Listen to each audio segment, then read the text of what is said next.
বিনিয়োগের স্থবিরতার কারণে বেসরকারি খাতে ঋণের প্রবৃদ্ধি দেশের ইতিহাসের সর্বনিম্ন পর্যায়ে নেমে গেছে। সবশেষ গেল মে মাসে খাতে বার্ষিক ঋণ প্রবৃদ্ধি কমে দাঁড়িয়েছে 6.95%, যা গেল 3 মাসের মধ্যে সবচেয়ে কম।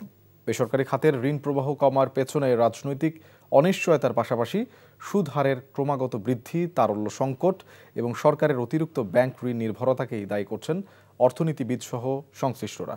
রিপোর্ট করেছেন আরাফাত ইসলাম। উচ্চ মূল্যস্ফীতির লাগাম টানতে বাংলাদেশ ব্যাংক সংকোচনমূলক মুদ্রানীতি অনুসরণ করছে। এ কারণে কেন্দ্রীয় ব্যাংক নীতি সুদহার বাড়িয়ে 10% করায় বাণিজ্যিক ব্যাংকগুলোর ঋণের সুদহার বেড়ে দাঁড়িয়েছে 16%। সুদহার বেড়ে যাওয়ায় বেসরকারি খাতের ঋণ প্রবাহে স্থবিরতা দেখা দিয়েছে। মে মাস শেষে বেসরকারি ঋণের প্রবৃদ্ধি দাঁড়িয়েছে 6.95%, গত বছর যা ছিল 10%-এর বেশি। এর আগে সবশেষ গত ফেব্রুয়ারিতে ঋণ প্রবৃদ্ধি সবচেয়ে কম 6.82%-এ নেমেছিল। সেই হিসাবেও গত 3 মাসের মধ্যে সবচেয়ে কম প্রবৃদ্ধি হয়েছে। ব্যবসায়ীরা বলছেন, চলমান মুদ্রানীতির কারণে ঋণ নিতে আগ্রহী হতে পারছেন না উদ্যোক্তারা। আমাদের সংকোচনমূলক মুদ্রানীতি এবং রাজস্ব নীতির কারণে কিন্তু সরাসরি আমরা দেখতে পাচ্ছি যে ইনভেস্টমেন্ট কমছে। প্রায় আমাদের 30% ওয়ার্কিং ক্যাপিটাল ফ্লো কমে গেছে রিকোয়ারমেন্টের তুলনায়। সো এই ফলে যেটা হচ্ছে, এটার থেকে আবার একটা বড় ধরনের একটা সংকট ক্রিয়েটেড হয়েছে যে এক্সিস্টিং যে ম্যানুফ্যাকচারিং ইউনিটগুলো আছে তাদেরকে চালিয়ে রাখাটাই আসলে একটা বড় চ্যালেঞ্জ হয়ে গেছে।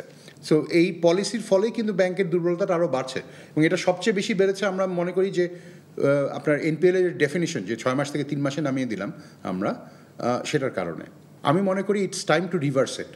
কারণ এই মুহূর্তে যদি আমরা এই পলিসিটাতে কন্টিনিউ করি তাতে ইকোনমিতে একটা লং টার্ম ড্যামেজ ক্রিয়েটেড হতে পারে।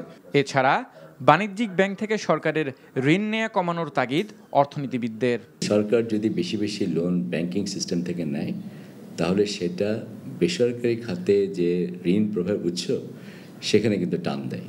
কিন্তু এই সিস্টেম থেকে যদি আমরা বের হতে চাই তাহলে কী করতে হবে? তাহলে করতে হবে যে সরকারকে ওই ব্যাংকিং সিস্টেম থেকে সে যেন কম লোন নেয় সেই জায়গাটা তৈরি করতে হবে। এবং সেটা তৈরি করার উপায় হচ্ছে যদি সরকার তার রাজস্ব আয়ে অধিকতর যদি গতি দেখাতে পারে।